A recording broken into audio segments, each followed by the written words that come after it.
مغربی بنگال کی عوام ان بیانات کو کس نظر سے دیکھتی ہے اور الیکشن کمیشن کی ان پر کیا خاموشی رہتی ہے، یہ دیکھنا اہم ہوگا۔ ناظرین، آپ اس تعلق سے کیا کہنا چاہیں گے؟ ویڈیو کے کمنٹ میں اپنی رائے ضرور پیش کریں۔ آئیے ناظرین، ایک اور خبر سے آپ لوگوں کو آگاہ کرتے ہیں۔ اسلام دنیا چھوڑنے کا نہیں، دنیا کو دین کے مطابق سنوارنے کا نام ہے۔ مولانا محمود اسد مدنی۔ 12 اپریل 2026 مسجد النور، جزائر انڈمان و نکوبار۔ پورٹ بلیئر، جزائر انڈمان و نکوبار میں واقع مسجد النور میں بعد نماز مغرب ایک پر اثر خطاب کرتے ہوئے صدر جمعیت علماء ہند مولانا محمود اسد مدنی نے فرمایا کہ اللہ رب العزت نے انسان کو اپنی بے شمار مخلوقات میں اشرف المخلوقات بنایا اور اسے ایسی بے مثال نعمتوں سے نوازا جن کا شمار ممکن نہیں۔ انہوں نے قرآن کریم کی آیت وَإِن تَعُدُّوا نِعْمَتَ اللَّهِ لَا تُحْصُوهَا کا حوالہ دیتے ہوئے فرمایا کہ انسان کے جسم کے اندر اور باہر اللہ تعالیٰ کی بے شمار نعمتیں موجود ہیں۔ آنکھیں، کان، زبان، دل، دماغ، اعصاب اور پوری کائنات اس کے احسانات کی روشن مثالیں ہیں۔ مولانا محمود مدنی نے فرمایا کہ آج میڈیکل سائنس اور نیورو سائنس بہت ترقی کے باوجود انسانی دماغ کے تمام اسرار تک نہیں پہنچ سکی۔ ابھی بھی 80% دماغ کا حصہ راز میں ہے۔ ایمان سب سے بڑی نعمت ہے۔ اپنے خطاب میں انہوں نے زور دے کر کہا کہ تمام نعمتوں میں سب سے بڑی نعمت ایمان ہے۔ انہوں نے فرمایا کہ دنیا میں ہم سے زیادہ تعلیم یافتہ، زیادہ ذہین اور زیادہ قابل لوگ موجود ہیں، لیکن ایمان سے محروم ہیں، جس سے واضح ہوتا ہے کہ ایمان ہمارا کمال نہیں بلکہ اللہ تعالیٰ کا خاص فضل اور رحمت ہے۔ انہوں نے کہا کہ اصل کامیابی صرف انسان بننے میں نہیں بلکہ ایمان کے ساتھ زندگی گزارنے اور ایمان پر خاتمہ ہونے میں ہے۔ اسلام میں دین اور دنیا الگ نہیں۔ مولانا محمود مدنی نے فرمایا کہ اسلام دین اور دنیا کو الگ نہیں کرتا بلکہ زندگی کے ہر شعبے کو دین کے تابع کرتا ہے۔ انہوں نے کہا کہ اسلام دنیا چھوڑنے کا نہیں بلکہ دنیا کو دین کے مطابق چلانے کا نام ہے۔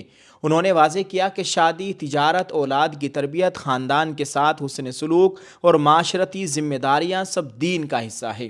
انہوں نے تاجروں کو نصیحت کرتے ہوئے فرمایا کہ سچائی، امانت داری اور دیانت داری کے ساتھ کاروبار کرنا بھی عبادت ہے۔ اسی طرح رشتہ داری جوڑنے کو عظیم عبادت قرار دیتے ہوئے فرمایا کہ اس کے نتیجے میں عمر میں برکت اور جنت میں اعلیٰ مقام نصیب ہوتا ہے، جبکہ قطع رحمی دنیا و آخرت دونوں میں خسارے کا سبب بنتی ہے۔